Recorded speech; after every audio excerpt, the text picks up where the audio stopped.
Hello, আসসালামু আলাইকুম। কেমন আছেন আপনারা সবাই? ভালো আছেন অবশ্যই। আমিও ভালো আছি আলহামদুলিল্লাহ। দূরে এবং কাছে যে যেখান থেকে আমার ভিডিওটি দেখছেন তাদের সবাইকে জানাই আন্তরিক ভালোবাসা ও ধন্যবাদ। এটা একটি নকশি কাঁথা। আর এই কাঁথাটা দেখুন আমি অন্যরকম একটা ডিজাইন দিয়েছি। আর এটা গাঢ় পেঁয়াজ কালার কাপড়ের উপরে করা। তো কালারটা মনে করেন একটু হালকাভাবে দেখায়। আর ক্যামেরাতে কাপড়ের কালারটা অরিজিনাল আসছে না, কালারটা হালকা আসছে, কিন্তু কালারটা আসলে অনেক গাঢ়। আর দেখুন ডিজাইনটা এখানে খোপ খোপ করে দিয়েছি, এক খোপে ফুল আর আরেক খোপে এইভাবে ডিজাইন দিয়েছি। তো এতে দেখুন ডিজাইনটা সেলাইটা খুবই সুন্দর লাগছে।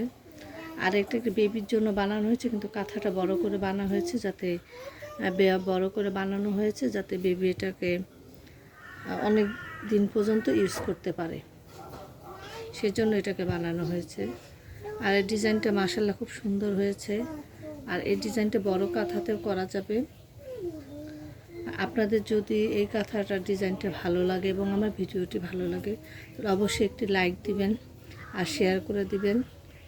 আর সাবস্ক্রাইব করতে ভুলবেন না। সাবস্ক্রাইব করার সময় পাশে থাকা বেল আইকনটি ক্লিক করে রাখবেন, তাহলে আমি নতুন কোনো ডিজাইনের কাঁথা বা বেবি ফ্রক বা যে কোনো ডিজাইনে আমি আপলোড করার সাথে সাথে আপনারা তা পেয়ে যাবেন। আর যেভাবে আপনারা আমাকে সাপোর্ট করে যাচ্ছেন ঠিক এইভাবে সাপোর্ট করে যাবেন। আর আপনাদের এই সাপোর্ট আমাকে নতুন নতুন কাজ করার আগ্রহ যোগায় এবং আমার খুবই ভালো লাগে।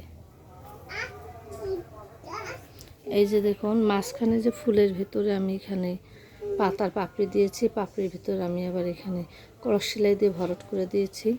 আর এতে ডিজাইনটা আরও বেশি সুন্দর ফুটেছে।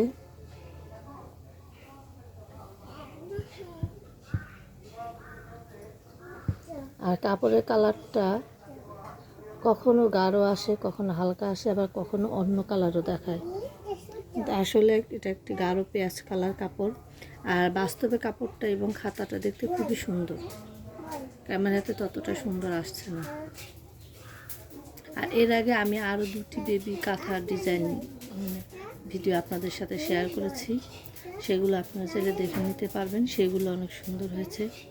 তো আমার আজকের কাঁথাটা যদি আপনাদের ভালো লাগে তাহলে অবশ্যই চ্যানেলটি সাবস্ক্রাইব করবেন আর সাবস্ক্রাইব করে বন্ধু হয়ে পাশে থাকবেন।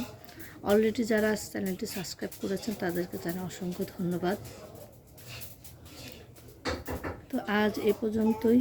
শীঘ্রই নতুন কোনো ভিডিও নিয়ে চলে আসব আপনাদের সামনে। ততদিন সবাই ভালো থাকবেন, সুস্থ থাকবেন। আর দেশের অবস্থা তো আপনারা সবাই জানেনই, দেশে আসলে কেমন অশান্তি বিরাজ করছে। আমরা চাই আমাদের দেশটা ভালো থাকুক, শান্তি থাকুক এবং জনগণ ভালো থাকুক, আইন শৃঙ্খলা বাহিনী ভালো থাকে যেন, সেটাই আমরা চাই। আর আমাদের দেশের অবস্থা যেন খুব তাড়াতাড়ি ভালো হয়, সেটাই আমরা চাই।